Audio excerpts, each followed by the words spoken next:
ustedes saben que es una propiedad física que no todos los materiales lo tienen los materiales que tienen comportamiento elástico, como el acero, ¿no? O sea, dúctil significa que cuando le aplicamos una carga a ese material, él se deforma, retirada la carga, vuelve a su forma original. En hormigón armado,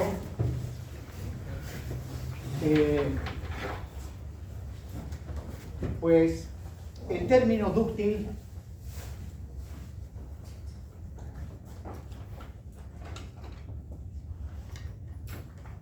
se refiere a las características que presenta la estructura, que hace que la estructura avise con bastante anticipación de que está por entrar en colapso. Antiguamente se diseñaban solamente buscando la economía. Luego, bajo cargas sísmicas, terremotos y otros, se vio que esas estructuras que cumplían solamente la condición de economía, colapsaban sin previo aviso. O sea, ahí está la viga, por decir, y de repente nomás un ruido, ¡plac!, y se viene la viga, sin haber avisado de que se venía el colapso. Actualmente las estructuras de hormigón armado, que están constituidas por columnas, vigas, placas, losas, bloques, tienen que avisar con bastante anticipación de que la estructura está en situación de colapso. En el caso de una viga simplemente apoyada, cuando el diseño no es dúctil, pero sí económico, como se acostumbraba antiguamente, al estar sometida la viga a su carga última, o sea, la carga que hace que la estructura entre en colapso, la viga, antes de colapsar, obviamente como toda viga que lleva barras de acero, se mantiene totalmente intacta y de repente nomás la masa de hormigón de esta zona, recuerden que en este caso el momento es positivo, y si es positivo, esta parte está comprimida y la parte inferior traccionada. Pues bien, en el momento de la rotura, la parte superior que se encuentra sometida a tensiones de compresión, de repente nomás el hormigón de esta zona, sin previo aviso, falla por aplastamiento, tal como se rompe una probeta de laboratorio, ¿no? Va cargando, ¡plaj!, hace un ruido y salta. Lo mismo, el hormigón de esta zona salta en pedazos y obviamente inmediatamente la viga viene para abajo. Ese es el comportamiento de un elemento estructural que no es dúctil, no tiene comportamiento dúctil. La rotura se dice que es de tipo frágil, rotura de tipo frágil, tal como rompe una piedra, sin previo aviso. O como cuando rompemos un pedazo de tiza, ¿no?, que está hecho de estuco, de yeso, la queremos romper y de repente ¡plac!, rompe, ¿no? Hacemos esto y no sabemos en qué instante va a romper. Pues bien, este tipo de roturas no avisan y obviamente en la parte central está el momento máximo, o sea, el momento último. En el caso actual se pide que el diseño sea dúctil y obviamente también económico. ¿Qué significa dúctil? Que la armadura que está en la parte traccionada, esta armadura, que al estar en la zona traccionada está sometida a fuerzas de tracción. Pues bien, una viga sometida a su carga última, o antes de llegar a la carga última, avisa que va a colapsar mediante la aparición de fisuras en la parte traccionada. Mediante la aparición de fisuras en la parte traccionada. Fisuras que son visibles a simple vista. O sea, el ancho de estas fisuras es tal que sí se puede ver a simple vista, ¿no? Y eso tiene que suceder antes de que la viga entre en colapso. Por lo tanto, acá no hay una viga, bueno, están entre muros. Pero ¿qué pasa si nosotros vemos que esa viga se está fisurando? Pues por precaución abandonamos el aula, abandonamos el edificio, ¿no? ¿Por qué? Porque mediante estas fisuras está avisando la estructura que hay peligro. Y para que esto suceda, para que sea visible esas fisuras, el alargamiento de la armadura traccionada tiene que ser mayor o igual al 5 por 1000. Porque si este alargamiento, el alargamiento de la armadura traccionada es menor al 5 por 1000, estas fisuras por lo general no son visibles a simple vista. No son visibles y se produce la rotura de esta manera. El hormigón de esta zona que está sometido a tensiones de compresión, por aplastamiento falla el hormigón, e inclusive estas armaduras en esta zona fallan por pandeo las armaduras, debido a las fuerzas de compresión, ¿no? Lo ideal, cuando el diseño es dúctil y económico y la viga llega hasta el colapso, primeramente aparecen estas fisuras. Y luego, cuando llega el colapso, ¿no?, falla el hormigón de esta manera, por aplastamiento, y también las armaduras por excesivo alargamiento. Ese es el diseño dúctil. Bien, jóvenes, continuando.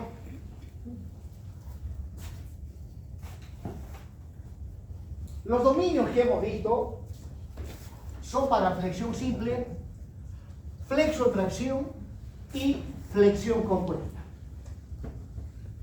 Empecemos viendo el caso de flexión simple. Para el caso de flexión simple.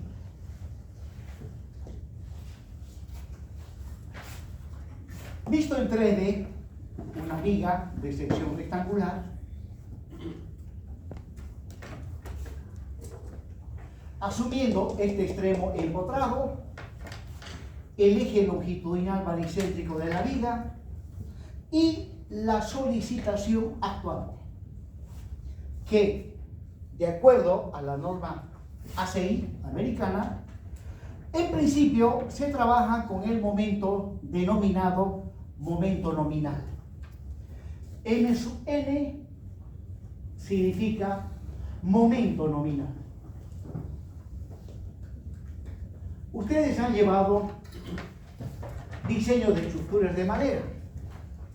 Entonces, cuando se diseña, se maneja las dimensiones nominales de la sección transversal de una viga. ¿Cuáles son las dimensiones nominales? ¿No? Si voy a comprar una viga de madera, ¿no?, esto mide 4 pulgadas, el de acá 6 pulgadas. Entonces, cuando hablamos de dimensiones nominales, me estoy refiriendo a las dimensiones de la viga en bruto, ¿no? Cuando viene de la barraca y le meten la madera, o sea, el corte, a lo bruto, y medimos sus dimensiones, esas son las dimensiones nominales. Y si luego esta misma viga, con esa misma viga se va a construir marcos de puerta, qué sé yo, entonces ¿qué es lo que hacen? Lo cepillan para que quede finito. Y al cepillar, ¿qué pasa? Esto disminuye y esto disminuye. Entonces, las dimensiones nominales se refiere a las dimensiones en bruto. Luego hay que cepillarlas y al cepillar se pierde, ¿no? Se pierde y por lo tanto al final lo que queda ya no son las dimensiones nominales, lo que queda son las dimensiones reales. Y cuando se diseñan estructuras de madera, obviamente no se trabaja con las dimensiones nominales, porque esas no son las reales, sino las que quedan después de haber cepillado la madera. Porque si trabajo con las dimensiones nominales, estaría pues considerando dimensiones que aparentemente me van a dar más resistencia, ¿no? Cuanto mayores dimensiones tiene, implica mayor resistencia. Pero, lamentablemente, por el cepillado se pierde espesores y la resistencia final no es pues la nominal. Entonces podemos hablar de resistencia nominal y de la resistencia real. Bueno, todos estos conceptos que son de la norma americana, la norma ACI la ha trasladado al diseño de estructuras de hormigón armado, donde aquí también se habla de momentos nominales. De las dimensiones no, porque una viga una vez construida pues no lo cepillamos, no le pasamos cepillo, sus dimensiones quedan. Pero en cuanto a los momentos normales constantes, en principio los se identifica con la palabra nominal. Ya, y ahora, de manera similar a las dimensiones nominales de una viga, el momento nominal o el esfuerzo normal nominal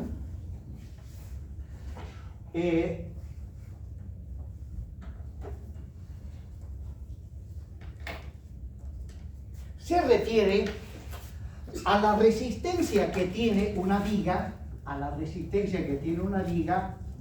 que lleva cierta cantidad de armadura, sus dimensiones geométricas B, H, ¿no? La resistencia del hormigón, la resistencia del acero, ¿ya? Esta viga que lleva una cierta cantidad de armadura en la parte traccionada, en la parte comprimida, tiene dimensiones geométricas y los materiales tienen cierta resistencia, con eso inmediatamente se puede calcular su resistencia a flexión simple. Y el valor que vamos a obtener es la resistencia nominal a flexión simple, ¿no? Ahora, resulta que eso es algo teórico. En la práctica, si esto dice 20 centímetros, en obra no sale exactamente 20 centímetros, a no ser que los encofrados lo prepare un carpintero, ¿no? Que trabaja de manera bien fina. Pero no, ahí está simplemente el encofrador, agarra la sierra circular y pasa. Por lo tanto, si aquí dice 20 centímetros, es posible que en obra me salga 19,8 milímetros.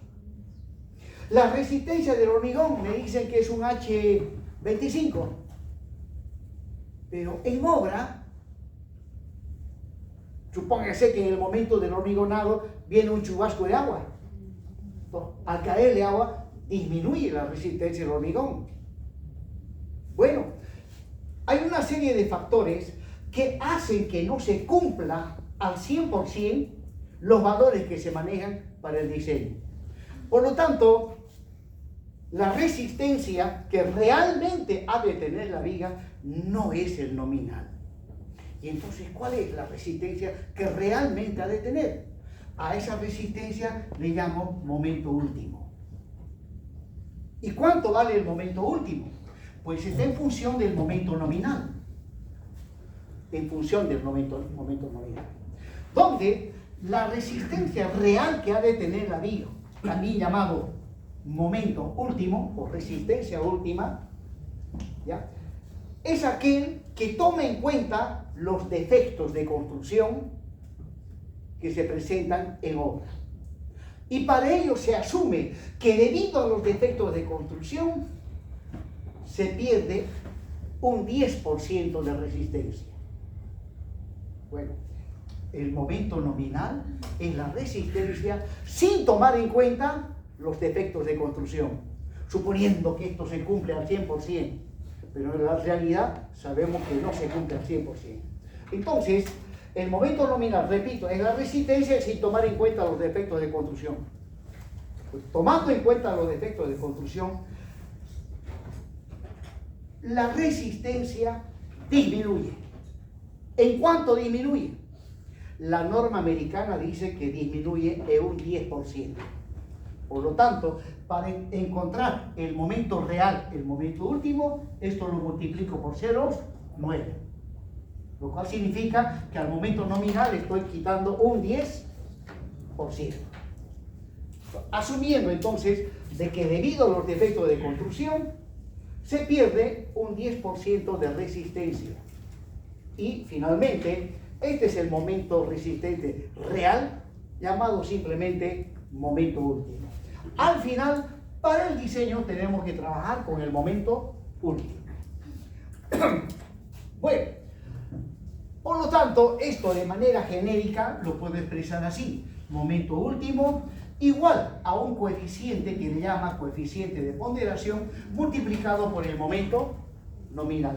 Donde ese coeficiente de ponderación en flexión simple, flexión compuesta o flexotracción vale 0,9. Bien, entonces empezamos trabajando con el momento nominal. Y como el momento es positivo, y suponiendo que por aquí pase el eje neutro, entonces esta zona está comprimida, por lo tanto, en la zona traccionada, que se supone que el hormigón está fisurado, ¿ya? Suponemos que el hormigón está fisurado, y ahí va la armadura traccionada, acá arriba va la armadura comprimida. Y la posición del eje neutro, midiendo desde el borde superior, va definido por la letra C. La letra C, o la variable C, es la que me da la posición del eje neutro. Con respecto a la posición del eje neutro,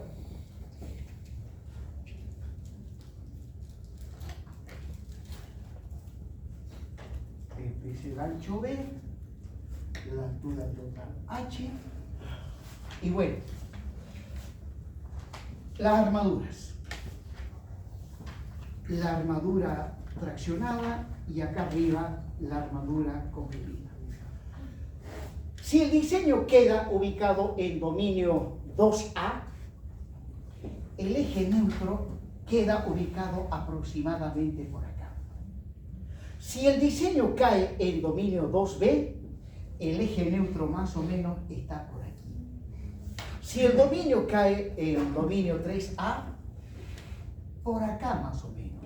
Si el dominio cae en dominio 3B, el eje neutro acá. Si el dominio cae en dominio 4, viene por acá. Entonces, dependiendo del dominio, el eje neutro puede estar más cerca de la armadura comprimida o más cerca de la armadura traccionada. ¿Qué pasa si el eje neutro pasa justo por el baricentro de esta armadura? ¿Cuál es su alargamiento? 0. Y eso sucede en dominio 4. En dominio 4, en el plano especial de dominio 4, en el último, el eje neutro pasa por el baricentro y el alargamiento es nulo. O sea, el diseño no es dúctil. Esta armadura no va a tener ningún alargamiento. El requisito para que sea dúctil es que su alargamiento sea mayor o igual a 5 por 1000. Bueno.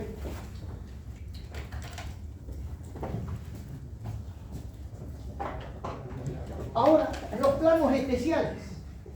Los planos especiales. Aquí está el eje neutro correspondiente